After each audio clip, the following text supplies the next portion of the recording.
Call the Board of Commissioners meeting to order at 10:01. All those who are able, please rise for the Pledge of Allegiance.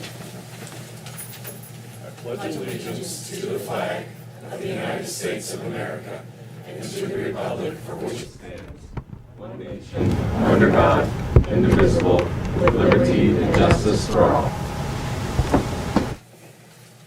All right, well, we have an action-packed meeting today. We'll start with public comment for items that do not appear on today's agenda. I know we have at least a couple people here for items I know aren't on the agenda. So Janet, do you want to lead us off?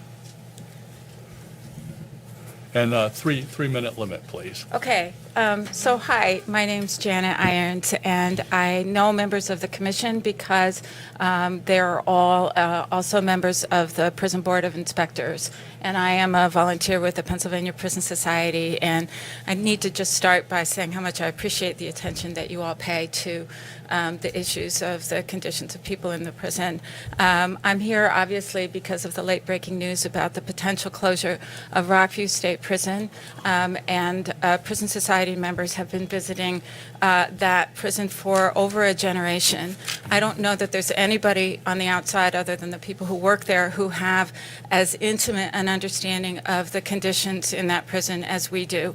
And I am not here to go into all of those details, although I would like to at some future point, because they're talking about $74 million in potential renovations of, leaky roofs, mold, insect infestation. I mean, we can go on and on. What I'm here today to do is simply to ask you to not rush to judgment, to wait to render any kind of comment on the potential closure until you have all the facts. There are many factors that are involved, and I think that there is often a knee-jerk response to the closure of any institution that employs a lot of people from the county, right? And this is a particular concern in rural areas. So if this were SCI Forest, or even SCI Huntington, or even SCI Houtsdale, I think the decision would be more complicated, but I think that there are many reasons why Rockview makes a lot of sense. So the president of the Prison Society, Claire Shubik-Richards, has already on record saying that if this is implemented properly, it's a good thing, because the number of people who are incarcerated in the state of Pennsylvania is steadily going down, and we're now at 82% capacity. The shortage of labor and their inability to find staff to work in these prisons it's so intense that they reduced the age from 21 to 18. And you all here know how difficult it has been to find people in the local jail. So the idea that we should reduce the number of people in our prisons is something embraced by both the left and the right. It's a universal understanding that that's a good thing. And I guess the last thing that I would say is that there is nobody besides people in the Prison Society who care more about good conditions of our corrections officers, because they are the front lines of taking care of and managing the incarcerated people that we care about so much. And they suffer from the shortage of labor. They also suffer from the atrocious and appalling conditions at Rockview. And if we want to send incarcerated people the message that they are going to be rehabilitated, nobody wants to send them to a prison that is over 100 years old and falling apart. So I leave you with those messages, and we hope to be able to come back again when this is actually on the agenda in a more detailed way. Great. Well, thank you very much, Janet. We do appreciate the work you've done and the work that the Prison Society does throughout the Commonwealth. I believe you're the oldest prison society in the country. We are. Here in Pennsylvania. We're by far. By far. Great. Any other comments for items that are not appearing on today's agenda? All right. Are there any additions to the agenda from the commissioners? No? All right, we'll move on to the meeting minutes for the meeting held on February 4th. If they're good, we'll take a motion. I will move to approve the minutes from the meeting held February 4th. I will second that. We have a motion and a second to approve the minutes for the meeting held on February 4th. All those in favor do so by saying aye. Aye. Aye, pose nay. Motion carries. Well, we're almost at a birthday today. I know today's a very busy day, but 2 days from now marks the 225th anniversary of the establishment of Center County. On Thursday, February 13th, 1800, Act 2092 was passed, merging portions of Huntington, Lycoming, Mifflin, and Northumberland counties into Center County. And Commissioner Dersham reminded me this morning that later on, a portion of Center County was moved over to Clinton County. So at that point, we're even bigger than we are now. Center County has been a key player in Pennsylvania and American history. In the early days, Center County was known for coal, lumber, charcoal, and iron ore. Fast forward a couple decades, and Center County would be known as the home of the Farmers High School of Pennsylvania, now known as Penn State. With its location in the center of the Commonwealth and the Pennsylvania State University nestled in the county, many history-shaping people have passed through Center County. And the county has been home to many significant historical figures, including 5 Pennsylvania governors: William Bigler, William Fisher Packer, Andrew Gregg Curtin, James Adams Beaver, and Daniel H. Hastings. In the past 225 years, Center County has held many great treasures. In the next 225 years, surely many more spectacular things are to come. However you come to know Center County, you're almost certain to be bound by its charm. We're spending the next year highlighting and celebrating the history of Center County, so be on the lookout for programming for the Quasqui Bicentennial. I believe that's Latin for 225 years, or at least a bicentennial in there, anniversary of Center County. So quick intro on that topic, but more to come throughout the rest of the year. Now we'll move on to resolutions. We have resolution number 4 of 2025, a resolution setting the rate of compensation for the elected tax collectors for Center County. If there are any citizens at this point that would like to speak on the resolution, we'll take public comment at this point. It'd be a 3-minute limit per person.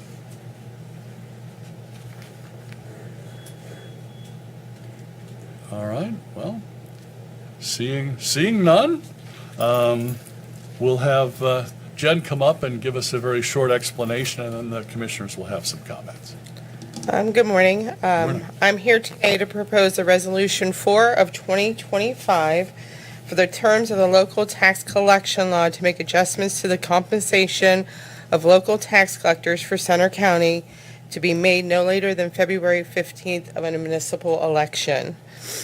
The municipal election office for the elected tax collectors will occur during the 2025 year. The proposal for compensation increase would be $2.50 for 2026 and 2027, and then a $3 increase for 2028 and 2029. Well, that's not exactly accurate. It's not a $3 increase. It's a $3 per parcel. I apologize, $3 per Yeah, parcel. just to clarify. Right, yes, and the resolution does state that correctly. Yes. Right, but just for the Yeah, record. thanks for that catch, Steve. All right, was that everything you had, Jen, as department head for tax claim and collection?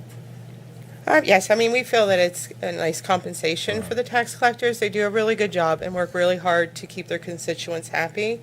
And with us moving platforms and they're learning a lot of new technology, I think that it's a fair compensation per parcel. Great, thanks. Over the last few months, your Center County commissioners have been communicating with the current tax collectors regarding compensation for the 2026 to 2029 tax years. During these conversations, tax collectors have expressed concern about their compensation, citing issues like rates not being increased for many years and not keeping up with inflation. We understand these concerns and do want to find a way to remedy them. It's been nearly 25 years since Center County government has increased the county portion of the per parcel compensation. Currently, 33 of the 36 municipalities in Center County, that extra one is the Benner Independent, which is a small part of Benner Township that's part of the State College Area School District, have elected tax collectors, and we have a responsibility to credit our tax collectors for their work, which is why our resolution today addresses this issue. Starting in 2026, as Jen mentioned, Center County government will increase the per parcel rate from $2 to $2.50.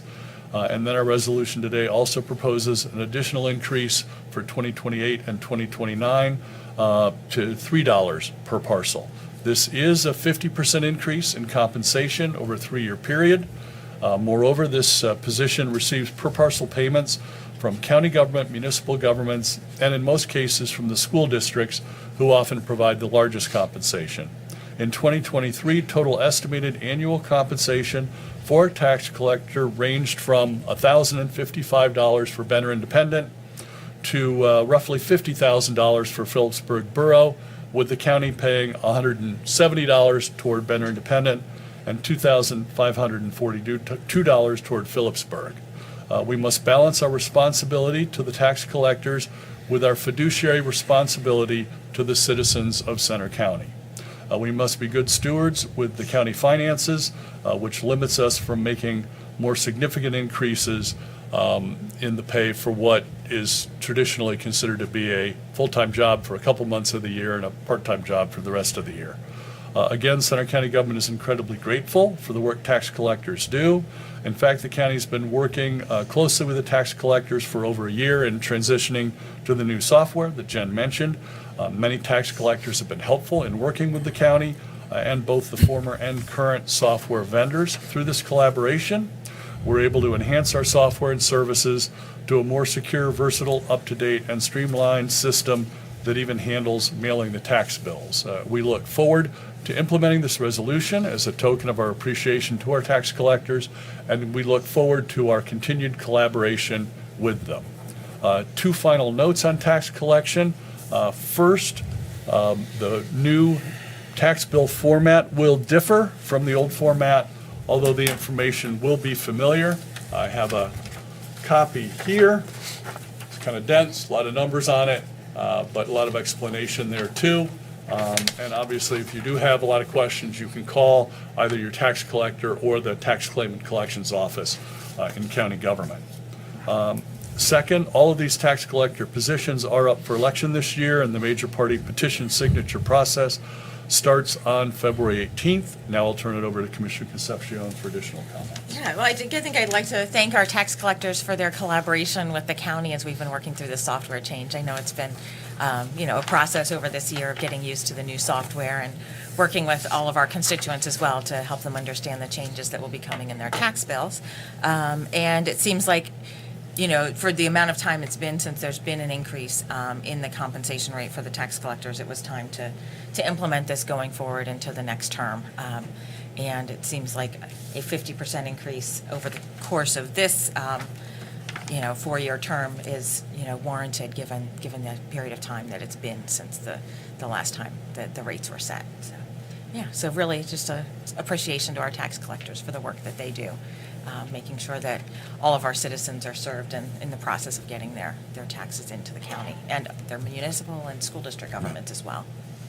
Great, thank you, Commissioner Concepcion. Commissioner Dershowitz. I just want to again echo the sentiment that we do appreciate what the tax collectors do. It's not always an easy job keeping up with technology. Hopefully this changeover will be beneficial to not only them but the taxing bodies that they serve. So at this point, I think this is a reasonable, considering the situation, we did give them an increase, and we recognize their service and appreciate that, and I will support this resolution. So. Great, all right. Any questions from the press on this topic? No? All right. Looks like we could take a motion then. I will then move to adopt Resolution 4 of 2025. I will second it. We have a motion and a second to adopt resolution number 4 of 2025. All those in favor do so by saying aye. Aye. Aye. Opposed, nay. Motion carries. Great. Thanks, Jen, and Oh, Thank you. and thanks to the tax collectors, it looks like your job is to have a question. Financial impact for the county budget? The financial impact, Jen might have that off the top of her head. I do have a spreadsheet here that probably has that information. That's okay. I do here for the 2025-26, the increase will be about $20,580 All right, yeah. for years 26 and 27, and then in 28 and 29, it'll increase an additional $20,580 for a total impact of $41,160. Yep. So good question, And then Gary. this is just a portion of what they collect, the county. Right. It's just a small portion of what their collections are. Not counting the school district and the Municipality, municipal correct. portion. The municipality numbers vary wildly. The school district numbers are a little more consistent, but in almost every case, the county tax and the county payment is generally the second or third largest of the three. Yes. An announcement to the tax collectors, I do know the election office has the paperwork prepared, but officially, they can't start running until February 18th. But Correct. they can't pick up the paperwork in the elections Beforehand. office now. Yeah. Yes. Great. And then if anybody wants a sample, there'll be samples out on the vestibule for Oh, good. tax bills. All right. So, Great, thank you. All right. I think that's your. Yep. Any other questions? All right. Seeing none, thanks again, Jen, and thanks again to the tax collectors. Thank you. Appreciate it. All right, now for one of the big pieces of news of the day. The commissioners are going to consider approval of a grant award allocating $1.4 million from Center County government to Center Care to provide working capital funding for services that Center Care provides to Center County residents. We'll be distributing that in 2 installments, $900,000 essentially this week, and another $500,000 upon completion of milestones. Additionally, in the interest of transparency, we're also negotiating with Center Cares for an additional $600,000 payment that would involve a portion of a property parcel currently owned by Center Cares. So they've got a big group here. Why don't you have some people here on the side table and some of you up at the lectern? Generally, I think the people who talk the most probably should be at the side table so the press can get a little better angle with the camera. Is that Hello, correct? Jeffrey. Okay. How you doing today? Good. Here's And I think we have Hi, Andrew. Hi, Al. Andrew, Steve, Carl. Carl, Al, and Jeff. The only one sitting. the more majestic. So I don't know who from the group is going to kick it off. I'll be the spokesperson today. So Mark, Amber, and Steve, on behalf of Center Care, we'd like to thank you for the grant and the opportunity to partner with Center County. It means great to Center Care, our staff, our residents, the members of the community. We look forward to showing you and the members of the community over the next few months and years what these dollars can do to help us continue our mission, to take care of our residents and give exceptional care to our residents regardless of their financial means. I'd also like to ask the community members of Center County that if you would like to help Center Care continue our mission as well, we are kicking off a campaign to raise funds for our Neighbors Helping Neighbors fund, which is located on our website, on our donation page. You're more than welcome to go out there and take a call to action and help Center Care. Every donation helps us and supports us, just like the commissioners have done today, to help us continue our mission in the future. So we really do appreciate it. We're grateful, and we look forward to the partnership. Great, thank you, Andrew. Anyone else from the group would like to speak? I know you have your development director and multiple board members. I'll just speak on behalf of the board to say we thank the commissioners very much. This goes a long way in helping our mission to help the elderly citizens of Center County. We're one of, I think, only 2 that accept Medicaid patients, and so this is very important to our mission. Thank you. Anything else from the board? No? Well, we've probably have a lot of conversation from the commissioners. So I'm going to talk about this kind of from a scenario standpoint. Imagine reaching a point in life where you or a loved one require skilled nursing care, only to find there are no affordable beds available. This is not a hypothetical scenario, it's a reality, already affecting many counties surrounding Center County. nonprofit facilities that once provided Medicaid-approved skilled nursing beds have closed or been sold to private corporations, and once these beds are lost, they will never return. This crisis is now at our doorstep. The core issue is simple yet devastating. Medicaid reimbursement rates for skilled nursing care are too low to cover the actual cost of providing the care, no matter how efficient you are. And this has been an ongoing problem for almost 2 decades. Center County government divested the Centercrest Nursing Home to the nonprofit CenterCares in 2014. Last year, your Center County commissioners, board members from CenterCares, and other concerned citizens lobbied the state legislature for a higher daily Medicaid reimbursement rates for skilled nursing care. The legislature took the situation seriously and increased the reimbursement rates. However, those rates are still below the cost of providing the care. This financial shortage has already forced the closure of facilities in neighboring counties, leaving residents without affordable options for long-term care. Even here in Center County, CenterCare, a facility with a century-long history of service, is not immune to these pressures.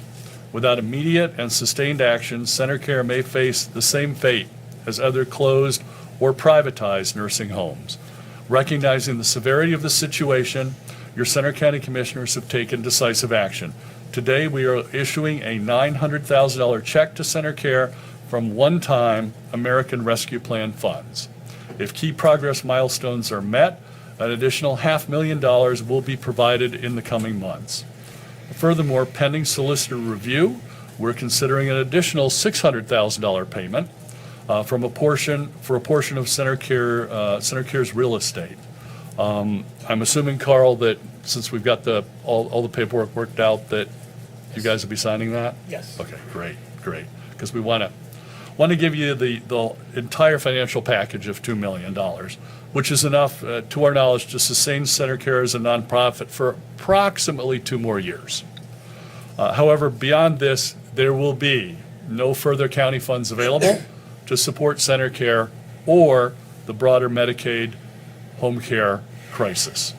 Now imagine what would happen if CenterCare does not receive ongoing community support. Families will be forced to send loved ones in need of Medicaid supporting nursing care to other counties, separating them from their community and families. Assuming Medicaid supported nursing care is even available, the emotional and logistical burden of such a situation is heartbreaking. On the other hand, with sustained community involvement, CenterCare can remain open, ensuring that local residents have access to the care they need close to home. The future of CenterCare and long-term Medicaid skilled nursing care in Center County rests in the hands of the community. We're calling on residents, businesses, and organizations to step up and provide the long-term charitable support needed to sustain CenterCare as a nonprofit facility. Your support can make the difference between keeping Medicaid beds available in Center County or losing them forever. I personally know several families who have already had to send their loved ones out of the county for care. We must act now to prevent this crisis from worsening. The choice is yours. Let's come together as a community and ensure that CenterCare remains a place of care, dignity, and security for those who need it most. Commissioner Concepcion, I'm sure you have some comments and I questions. do. So this funding from the Board of Commissioners for CenterCare was really a carefully considered investment in the long-term sustainability of what's an absolutely crucial community institution. This nonprofit skilled nursing facility provides the vast majority of Medicaid-funded beds in our county, and we understand because of the reimbursement rates for Medicaid beds being less than the cost of providing that care, it's absolutely crucial that we have continued community support through donations to CenterCare to be able to keep that facility operating here in our community. I think, as we were learning from the board at CenterCares about some of the constraints that they have in terms of their finances, it became really clear to us, understanding that really any of us could end up in a situation where we need a Medicaid bed. The cost of providing skilled nursing care is really considerable.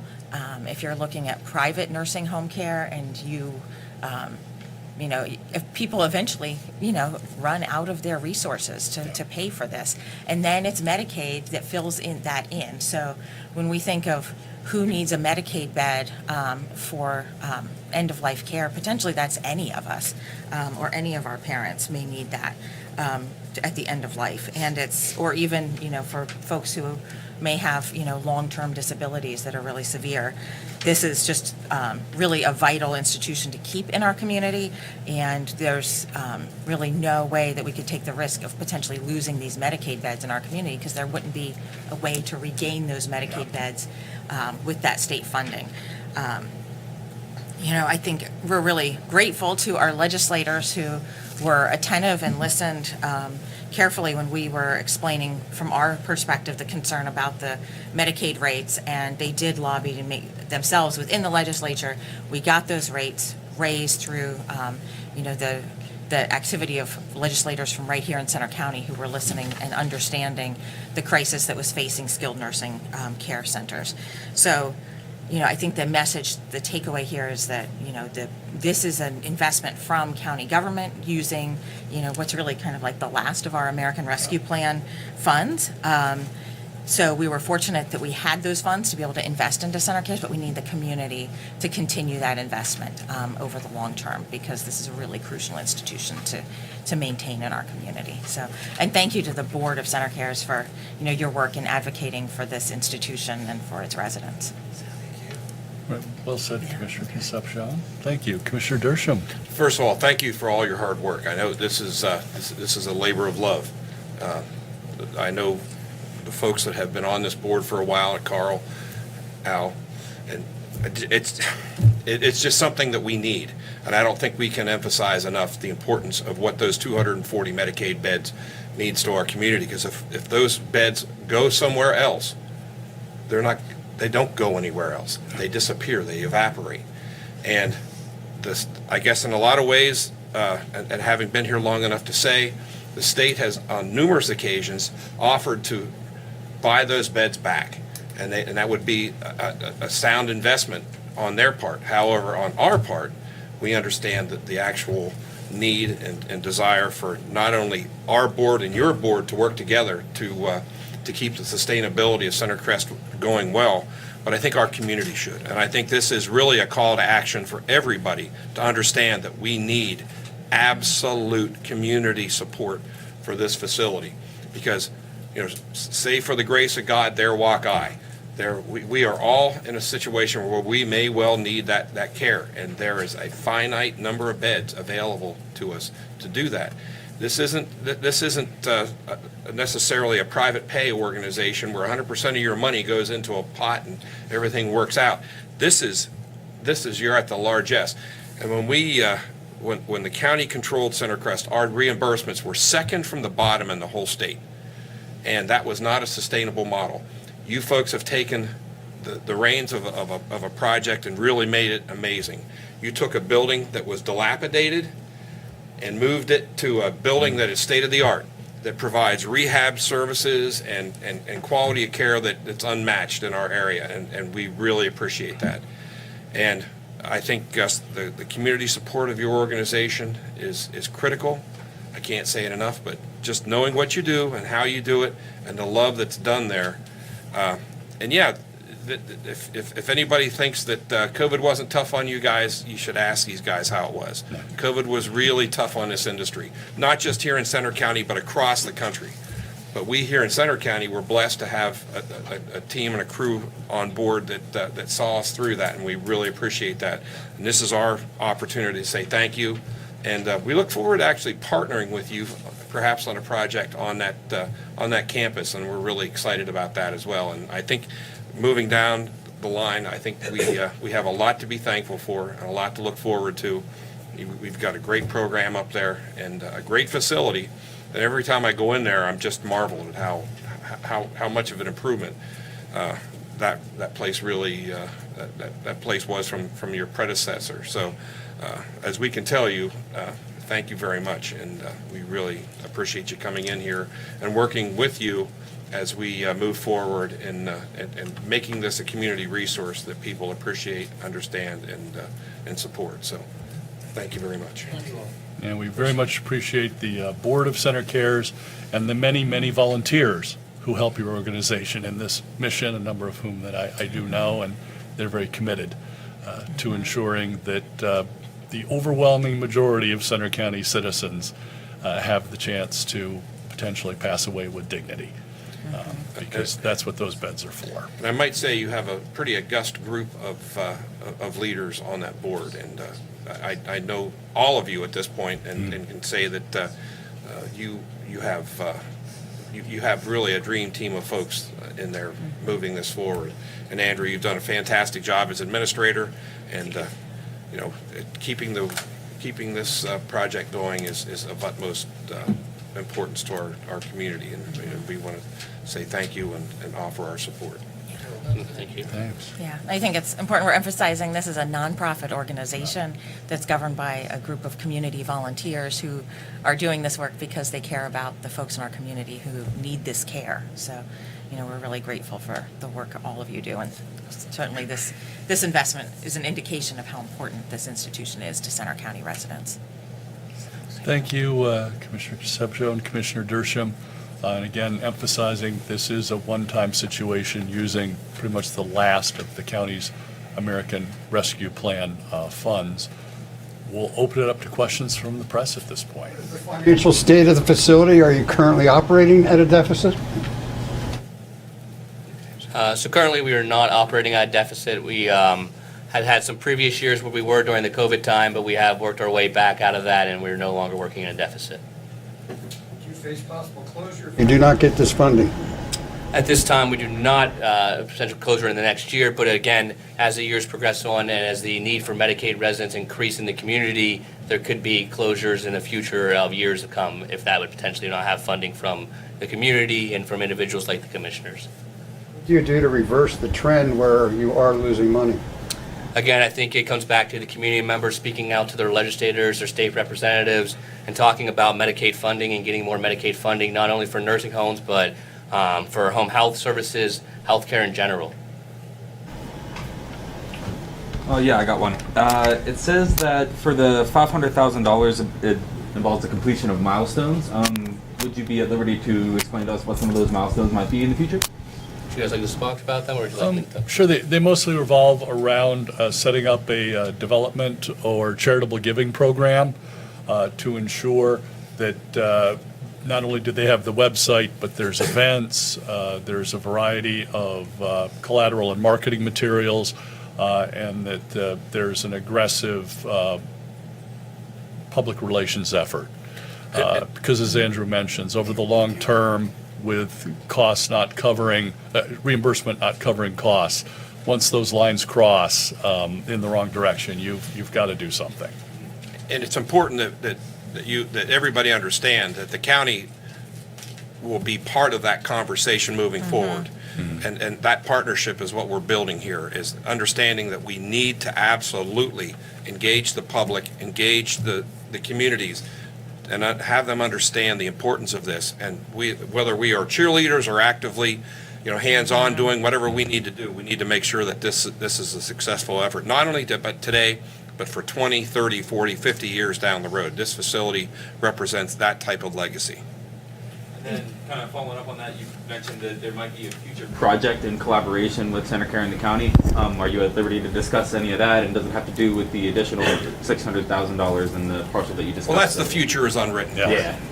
Let's get over these, and we look forward to finding opportunities again that we can partner together because right now you have a long-term care facility, and there's so much more potential for opportunity for other living concerns, if you will, and levels of care that CenterCare can provide, and that's where that's the exciting part for the future. These are the seed funds for, as Andrew said, the Neighbors, Yeah. Serving Neighbors Fund. And as all three commissioners pointed out, this touches the lives of many, many, many residents in Center County. Families, the whole cross-section of the county. Stevens, you all know there was a huge debate about the county getting out of the nursing home business. What do you say to some? It sounds like the county's to some degree, getting back in the nursing home business. Partnering with them and doing fundraising with them is a lot different than operationally. As I indicated earlier, when we operated Centercrest as a county concern, we were second from the bottom in reimbursements. And looking back at that, this organization literally has saved Center County tens of millions of dollars at this point. And that shows you what kind of commitment they've given to our community. But knowing full well that, you know, we need to move ahead, there's going to be challenges. And yeah, is it a perfect system? No. And I think that's what the federal government, the state government, and now, you know, the local folks we're all going to have to pitch in to make this work. Not only in Center County, not only in Pennsylvania, but across the entire nation. Because this is not an isolated situation here in Center County. And if you want to look at it, you know, quite frankly, another way, Center County has probably got the leading aging population in our state. And with that in mind, the need for these beds it'll do nothing more than increase. So we're here to help them and provide them with the resources they need and the support that they need and the cheerleading they need to make sure that the community understands the importance of what they do and the mission of Center Care. So, Just to show you how archaic the reimbursement program is in the state, if a government facility like the county owns a home like this, the reimbursement rates, as Steve pointed out, are much less because the theory is they can just raise your taxes to cover the shortfall. So this is a way for the county to make out in the long run. Question for any of the commissioners, is there any concern about setting the standard here? Other organizations also operated by volunteers, nonprofit coming to you saying, we need funding help, you get money for Center Care, we would like to have some.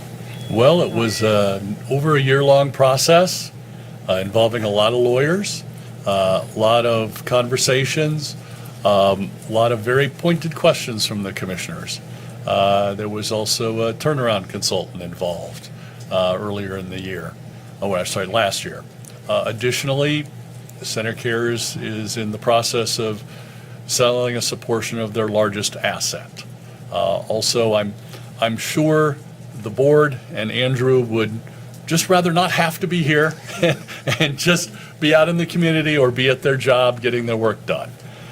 So I will not necessarily say it was a pleasant process for Center Care or the board. So if some additional charity wants to talk to us, they can, but we're out of American Rescue Plan funds, and it's probably going to take a year plus and possibly a lot of pointed questions and a lot of lawyers. Is that roughly the right?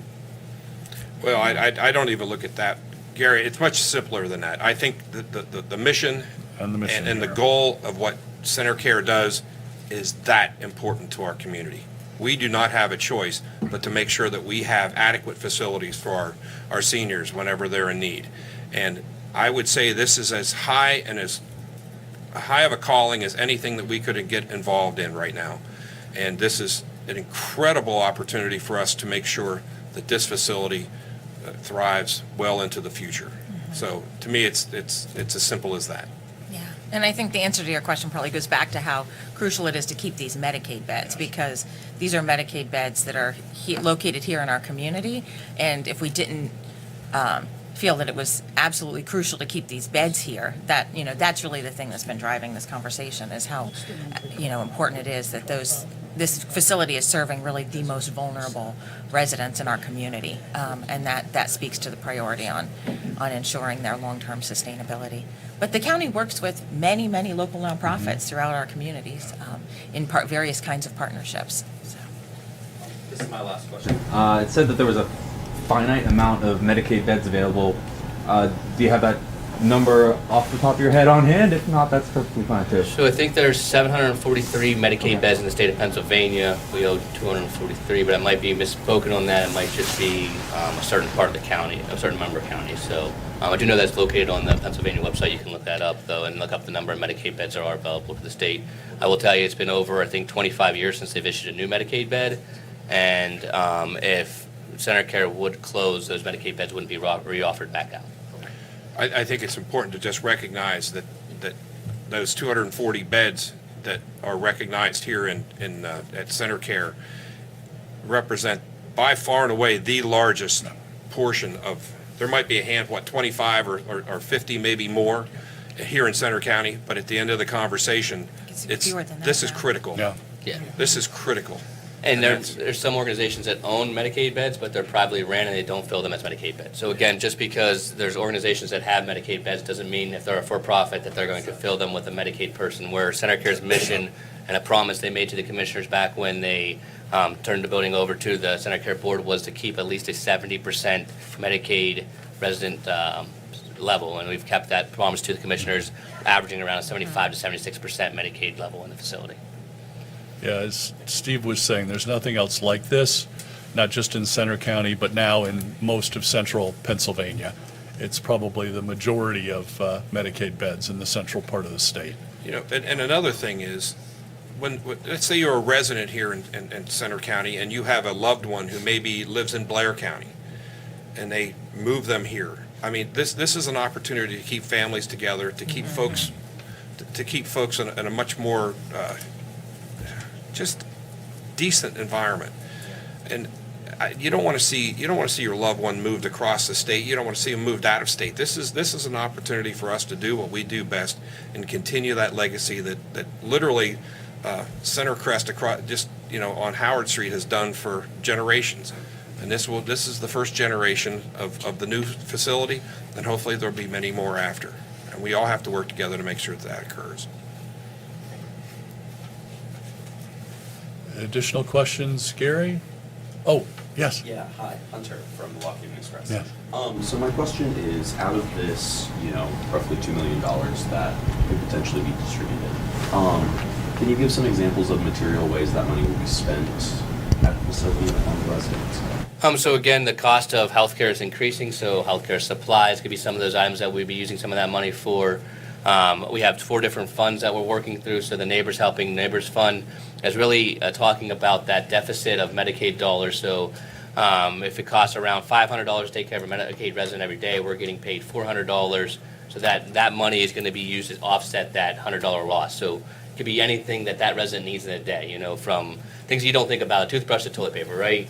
We take those things for granted, but if we don't have the funding to buy all those things, we need those, right? So I think that's, the bottom thing is that what you need at home, most residents need that plus more here, right? So when we're not getting the funding from the state that we need, that's when we need the community support to take care of those. And those individuals are most likely individuals like most of us in this room, right?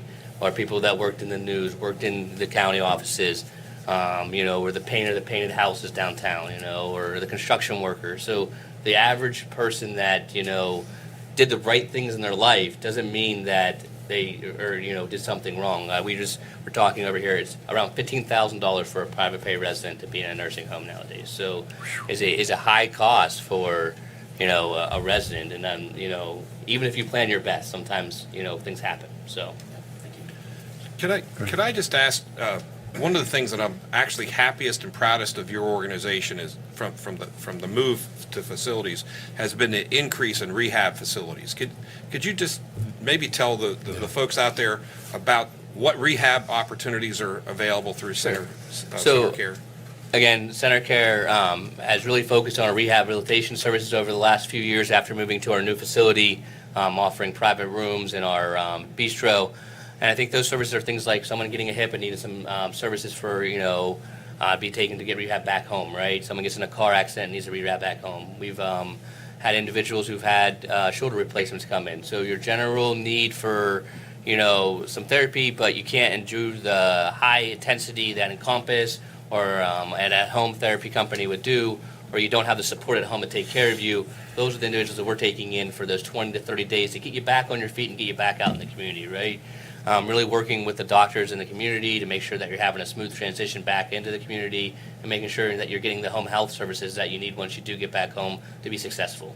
So that's something that Center Care has really focused over the last few years to really turn around some of that lost revenue as well. Not to tell you, again, I'm a cheerleader here, but one of the other things that I'm really I'm impressed about, they have kidney dialysis on site. which is really a unique feature for your facility, Oh, maybe yeah. across the state. Is there I don't even know of another place that even There's, provides. I think, a total of 5 in-house. nursing homes that have an internal dialysis unit. So when Center Care moved to our new facility, one of the big things that we wanted to focus on was quality of life for residents. And for residents who have to go out for dialysis, that meant 3 times a week they got woken up at 5 a.m., 6 a.m., got a bag lunch to go, bag breakfast to go to a dialysis unit. Most of them had a bag lunch to come back to the facility and were drained and tired when they got home and didn't get to enjoy most of the activities. We're now, our residents who are on dialysis get to pick if they want to be dialyzed in the morning or the afternoon. They're up there for about 4 hours. They get to have a hot breakfast before they go up. They get to have a hot lunch when they come back down. And they get to enjoy those activities, right? There's more ability for them to be able to do those things and work around their schedule. Same with therapy. Someone comes in for therapy. If they were on dialysis, they would leave the facility for 4 hours. They'd come back and didn't want to participate in that therapy because you're just tired after having dialysis done to you. Where now we can really work with the dialysis team in the building and do therapy in the morning and dialysis in the afternoon, so that way you're getting the things that you need to get back on your feet to get back home. That's a tremendous benefit. Obviously, nowadays, a lot of people do need dialysis, a lot of them older and in poor health. That's perfect. Absolutely. Good stuff. Tim, do you have any questions? No? And Gary, you had a bunch of good ones. Anything else? No? All right. See, so unless there's anything else on the topic of the total package of $2 million for the county supporting Center Care for their amazing and unique mission, I think we could take a motion to approve the agreement. Yeah, I will gladly move to approve the agreement with Center Care Incorporated. And I will gladly second it. We have a motion and a second to approve the agreement with Center Care, Inc. All those in favor do so by saying aye. Aye. Aye, opposed nay. Motion carries. And I think JJ had something stashed for us to work with. Come on up.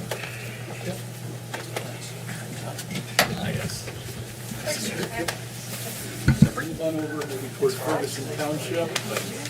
Miller? Have that in the middle somewhere. We looking okay? Oh, that's. What he used to do when he took our pictures.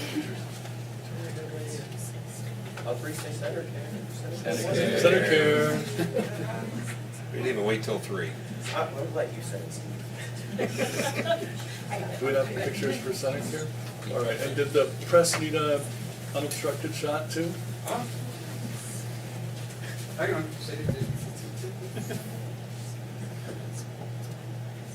I'm gonna stand up and get it.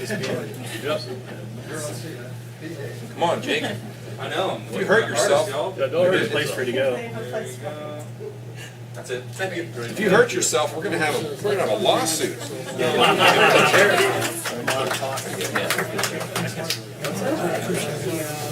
Oh, yeah? Fabulous. Love them. Love them. I've heard it several times before. Thank you. That's always good to crash it. Yeah, I hope so. Take that whole thing, right, JJ? Okay. All right. Here.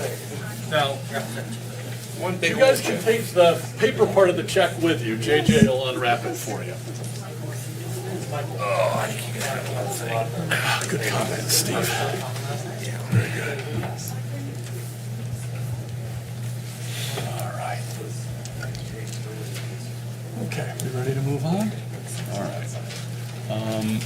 So, I don't know if Kendra is out in the hallway or, oh, there she is. Good morning. Morning, we have an item from court administration, and We Kendra do. will cover that. Each year, we are able to submit reimbursement for our interpreter services.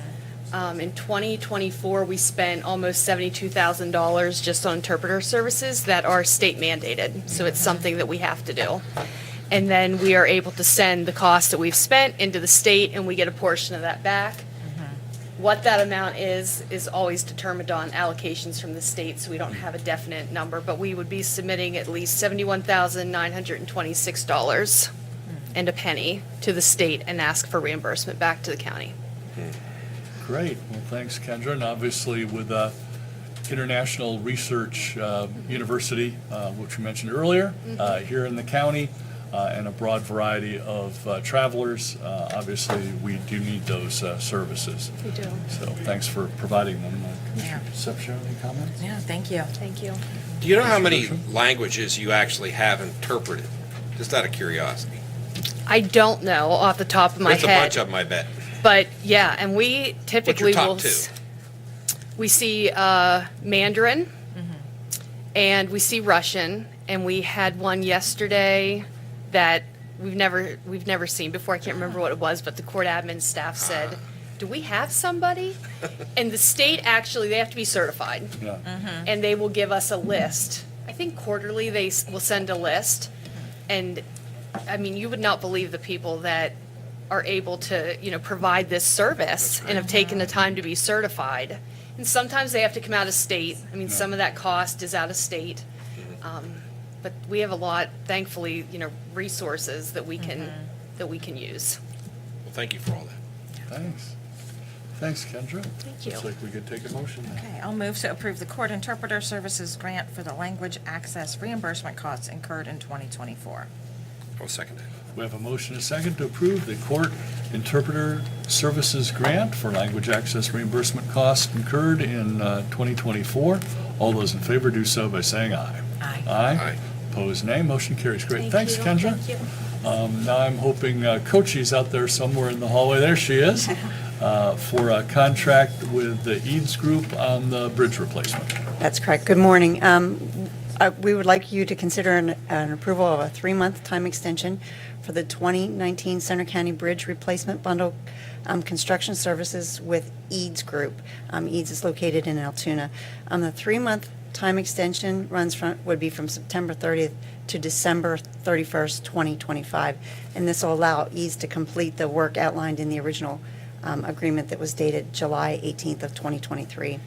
The work that's being done is on the Mill Street Bridge in Howard Borough and the Railroad Street Bridge in Bellefonte Borough, and construction's tentatively scheduled to be completed by October 31st of 2025. So there's no additional cost associated with this. It's just a time extension only. Great. Cochie, thanks for covering the time extension. Having visited both neighborhoods over the years, I believe those are the only ways in and out of those neighborhoods. The Mill Street Bridge definitely takes you back to the portion of the Howard, down to the Sayers Dam in the back portion of Howard, so yeah. Yeah, and I don't think And there's then the any other rail- access to Sunnyside neighborhood either. Yeah, and Railroad Street's the only access to Sunnyside in Bellefonte Borough, yes. Great, thanks, Commissioner Concepcion, anything? Yeah, no, thanks. Commissioner Dershowitz? It's all good? Looks like we're ready. Then I'll move to approve the time extension for the Eads Group. Second. We have a motion and a second to approve the time extension for the Eads Group. All those in favor do so by saying aye. Aye. Aye, opposed, nay. Motion carries. Great, thanks, Thank you. Cochie. Thank you. Hey, Coachie, thank you for your time extension as well. Yes, thank you. Yep.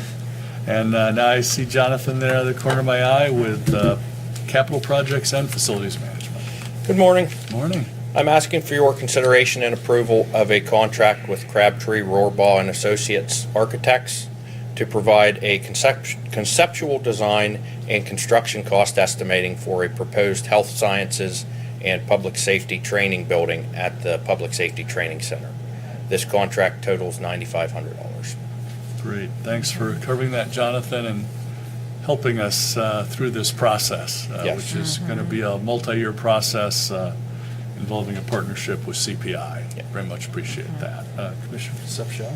Yeah, so this is the first step in working towards making use of what there has been federal and state grant money allocated toward the health sciences building for CPI, which is a project that they had been working on for many years. And we're looking at how we may be able to partner with them in order to accomplish many of the goals of that project in conjunction with our public safety training center and the educational building that we had been looking to build there. So it seems like, the basis for a good partnership and being able to have a conceptual design to demonstrate for the purposes of seeking grants is the next step in this process. So. Great. Thank you, Commissioner Concepcion. Commissioner Dershowitz? Well, I think we talked earlier about the importance of long-term health care. Well, this is part and parcel to that.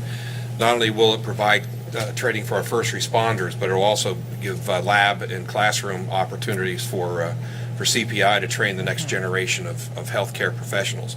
And as I said earlier, our area is aging, and because of that, and we know the numbers are going to increase just exponentially, we need to have healthcare professionals out there, and this is going to be one more step in the road to making sure whether those are provided. So this really is so multi-dimensional that it's the most unique fundamentals of everything that we've talked about here over the last several years.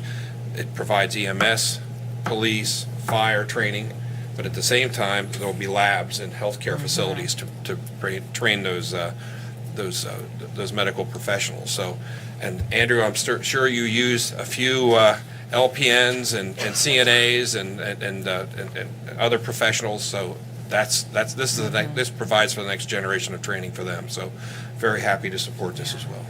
And there's just been so tremendous amount of work over the last 10 years to plan for this health sciences building at CPI. And we, as the commissioners, we want to try to do everything we possibly can to keep that project moving forward because of the critical need that it would fill in our community for healthcare workers to take care of the aging population that we've talked about here. So. And some of us younger ones. Yeah. Well, we all need we all need healthcare from time to time, but we know there will be an increased need for that over time in Center County. So. And we'd like to thank our federal representatives, both senators and Congressman Thompson, for the additional $2 million federal grant that got this started. And we're in the process of contacting all of our federal legislators and state legislators for trying to rescope the project and move the grants over to the combined buildings. So the commissioners have been working on a lot here for the past few months. Yeah, this is a multi-dimensional one. Yeah, so we'll have more details on that one later, but any quick questions from the press on this one? No? Okay, that's good. Looks like we could take a motion then. I'll move to approve the contract with Crabtree Rohrbaugh and Associates Architects. Second. We have a motion and a second to approve the contract with Crabtree Rohrbaugh and Associates Architects. All those in favor do so by saying aye. Aye. Aye, opposed nay. Motion carries. And Jonathan, you've got 2 more items for us under facilities. Yep. So I'm asking for your consideration and approval of a contract with Lance Stover Painting to refinish 11 benches that are at the courthouse. This contract totals $6,600. The benches are the public benches that are in all of the hallways. They have seen better days, and they're starting to show their age. All right, important. The next item is asking for your consideration and approval of a contract with MGM Mechanical to provide the replacement of 1 mini-split air conditioner with 2 mini-split air conditioners in the IT server room here at the Willow Bank building. The current unit is 10 years old, and we're replacing it with 2 to add redundancy. If 1 unit would fail, we would still have a backup to keep all of the equipment cool. So that contract totals $14,800. Thank you, Jonathan. Very important. Yes. Obviously, besides the value of the servers, there's all the different work that all the different county departments do that would kind of come to a stop if that room got way too warm. Yes. So Commissioner Concepcion, Commissioner Dershowitz? All right. Okay, I'll move to add the facilities management items 1 and 2 to next week's consent agenda. Second. We have a motion and a second to add the 2 facilities management items to next week's consent agenda. All those in favor do so by saying aye. Aye. Aye, opposed nay. Motion carries. Great. Thank you, Jonathan. Thank you. And now, hopefully, we have, there's Dave from Transportation with 2 items for us. Good morning, thank you. And I bring my backup with me just in case. The items pertain to both their departments. But the first one would be to ask the board to consider approval of a purchase of a 6x10 dump trailer. It's a 2025 Belmont, 10,000 pounds. Is that correct, Jonathan? Correct. So it would be a 5-ton trailer for use in our facilities management department for various things. Obviously, we have several locations and properties that they often need stuff, and without that item, they have to rent one or, find other ways. So That would be direct purchase from East End Sales down in Lamar. The total cost of that would be $8,484 for that dump trailer. The second item is for a Polaris 2025 Polaris North Star UTV. It's a 4-passenger. This has been thought about for many years for our Emergency Management Agency department. I know in my conversations with them over the years, they've often had to go out into the hinterlands, out in back of Orviston, places like that, and go places where a vehicle won't go, a normal vehicle. And the use of that could be for various things within their agency purview, and certainly would be a justified expense there. That vehicle we're looking through is through a CoStar's purchase, and it would be the total cost of that would be $22,719.08 for that vehicle. Great. Thank you, Dave, for covering those items, and Domer and Jonathan for all the work on that. I know for the UTV, it's going to be very helpful in finding missing persons, and also in the, especially winter or bad weather, for getting up to our 911 towers for critical maintenance. Just please be gentle with it. We need it to last a long time. Commissioner Concepcion? Yeah, thanks for your work on this. I think, Absolutely. we've heard how important it is to have a vehicle like this to be able to get to, if somebody's stranded off, out in the woods. There's so much outdoor recreation that goes on here. and Yes. To be able to have a vehicle to get out and rescue anybody who may need, it's pretty important. Commissioner Dershowitz? Domer, how will the UTV be equipped? It's going to come standard. The North Star Edition has an enclosed cab, so we'll be in from the elements. We're going to look at, in the future, putting retrofit it for a Stokes basket, so that if we need to bring a patient out with that, we can do it. Right now, it's set for the elements, so Right, no maybe- problem. But we'll have a winch and all the standard equipment. Backboards and first aid gear? We and all already have stuff? that stuff. We have Okay. Stokes baskets. They'll go in the trailer with it. Okay. Yep. Good. All right, thank you. Great, thanks. Any questions from the press from that? No? All right, we'll take a motion. I'll move to approve the transportation items 1 and 2. Second. We have a motion to approve 2 items for transportation. All those in favor do so by saying aye. Aye. Aye. Opposed, nay. Motion carries. Great. Thank Thanks, you very everybody. much. Thank you. All right. Now hopefully Julia is out there somewhere with multiple human services contracts. Good morning. Morning. The first is a contract renewal with State Francis University. Essentially, this is a pass-through, so that's from the state passes the money through intellectual disabilities so that St. Francis can conduct quality satisfaction surveys, which are required. The contract total is $38,664. The next is contract addendum number 2 with Pennsylvania State University Penn State Psychological Clinic. This is for $2,988. It's so to pay for some additional services. That raises the contract total to $20,988 with the county share, county's match being $1,060. Great, thanks for covering those 2 items. Julia, any questions from the commissioner on those? No. All right. I'll move to add MHIDEI DNA items 1 and 2 to next week's consent agenda. I will second that. We have a motion and a second to add 2 items for the MHIDEI Drug and Alcohol Super Department to next week's consent agenda. All those in favor do so by saying aye. Aye. Aye. Opposed, nay.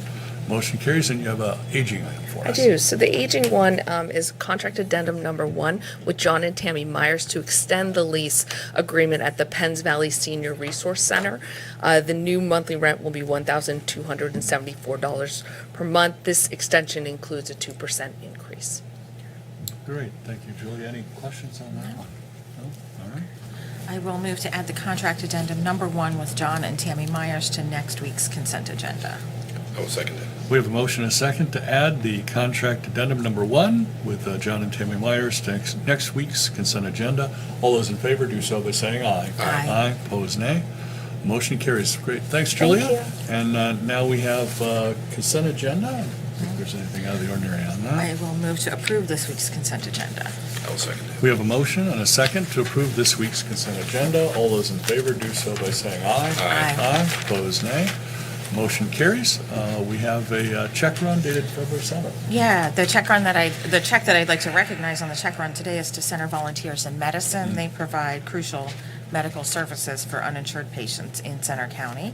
And with that, I would move that we approve the check run dated February 7th. I will second it. We have a motion and a second to approve the check run dated February 7th. All those in favor do so by saying aye. Aye. Aye. Opposed, nay. Motion carries. I hope you don't have an administrator's report, John. No, I'll spare you today. Okay. Moving on to reports and announcements, do we have a voter's registration? We do. All right. So today on our voter registration report, we have 101,747 total voters on our report.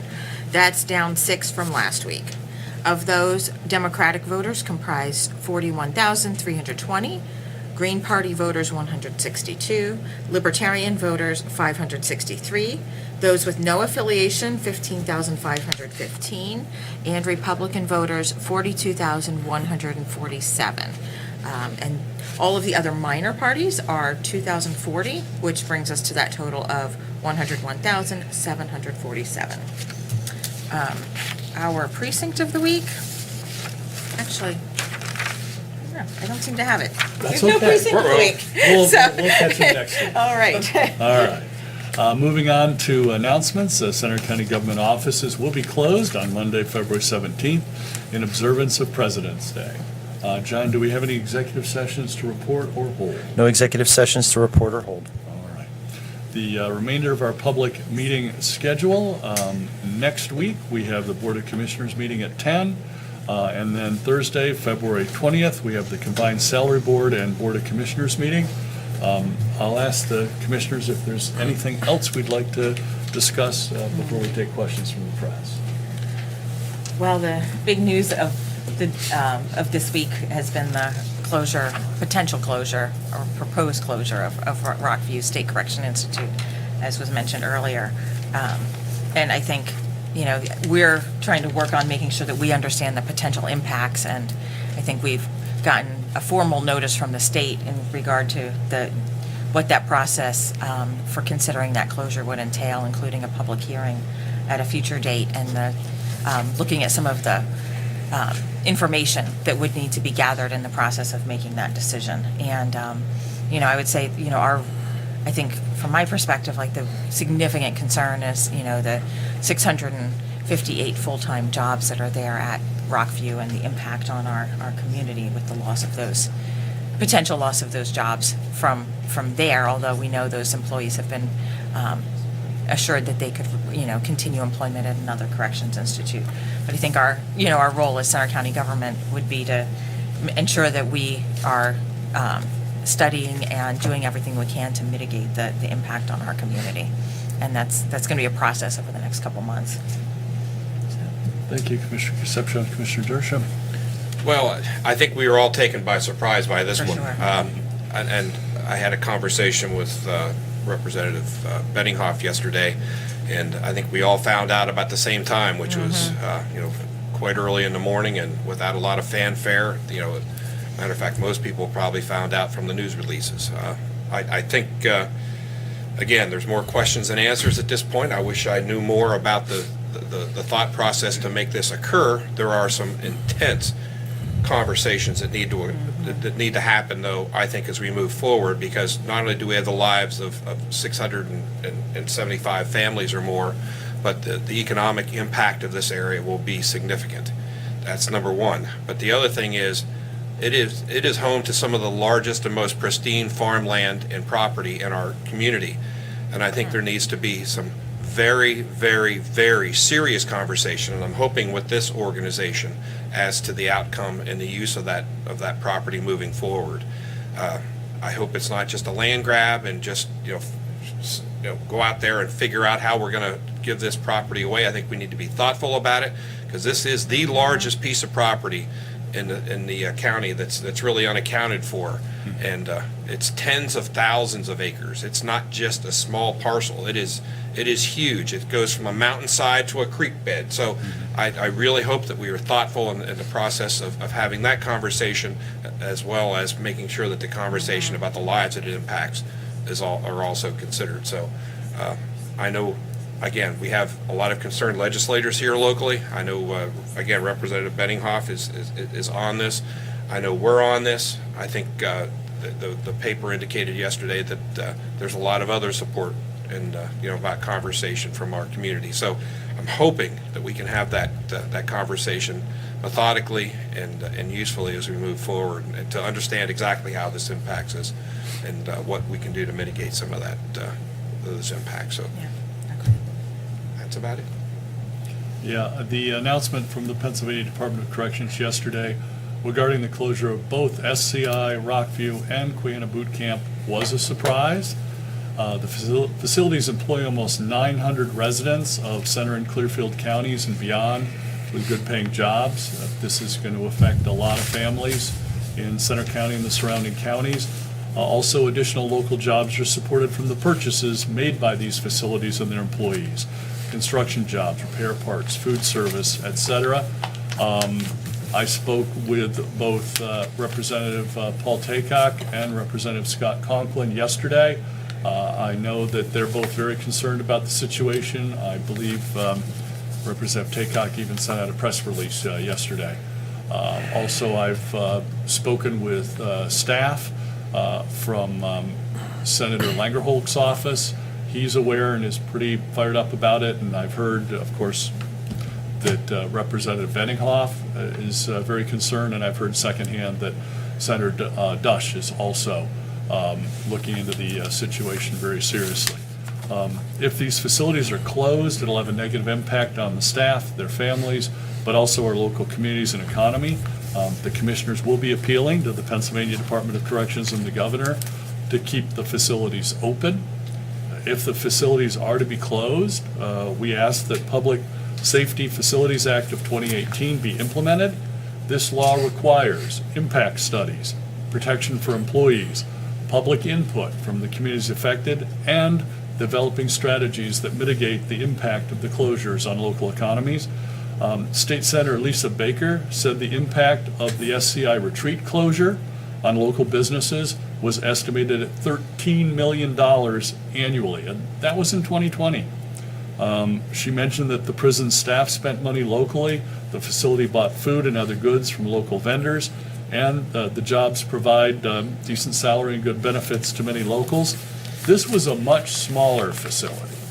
Then SCI Rockview had only had about 400 employees.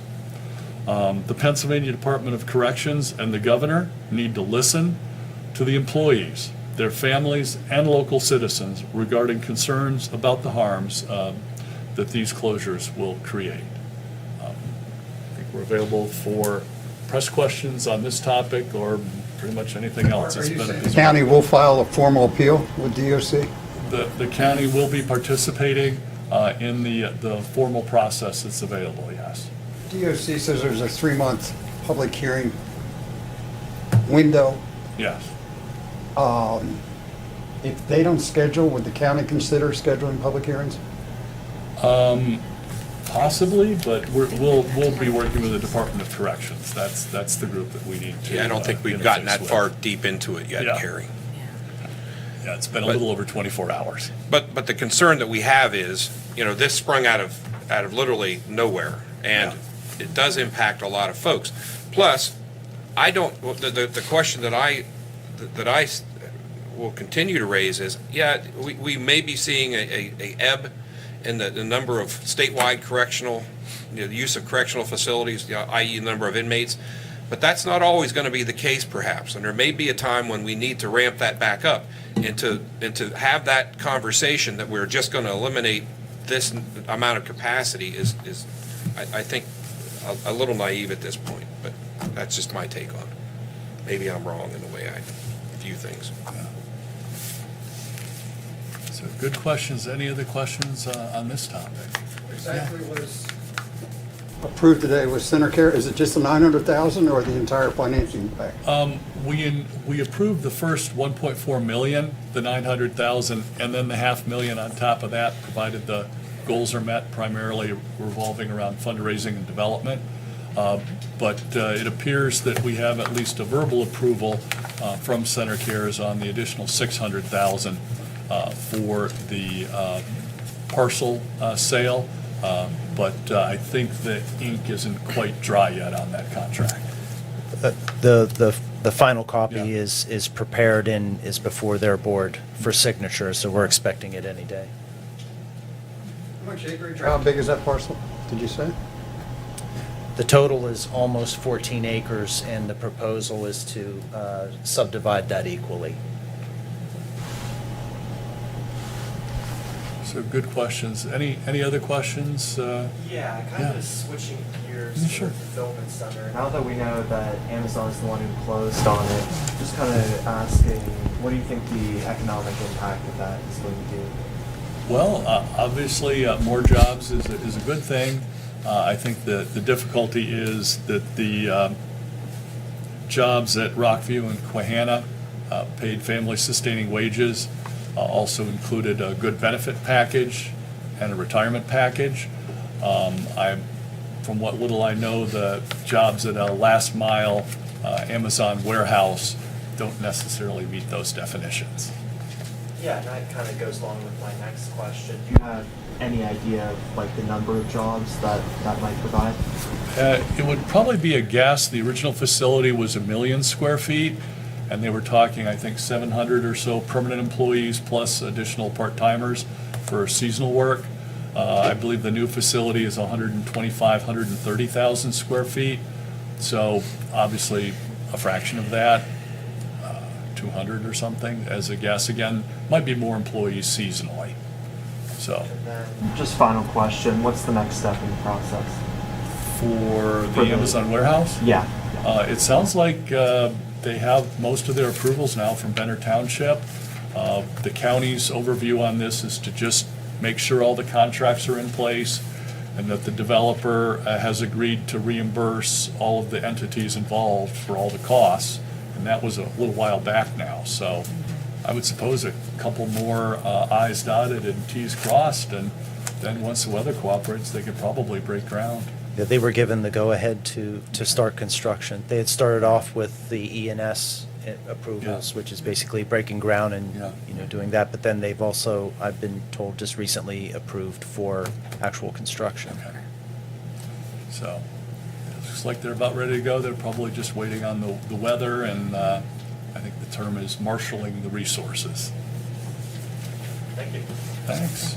Any additional questions? I know it's been a long meeting. I hope it's not jamming up the CNET programming too bad. Okay. All right, well, unless there's anything else for the good of the order, I think we could take a motion to adjourn. I will move to adjourn at 11:18. I'll second that. We have a motion and a second to adjourn at 11:18. All those in favor do so by saying aye. Aye. Aye, pose nay. Motion carries. Thanks for coming, everybody.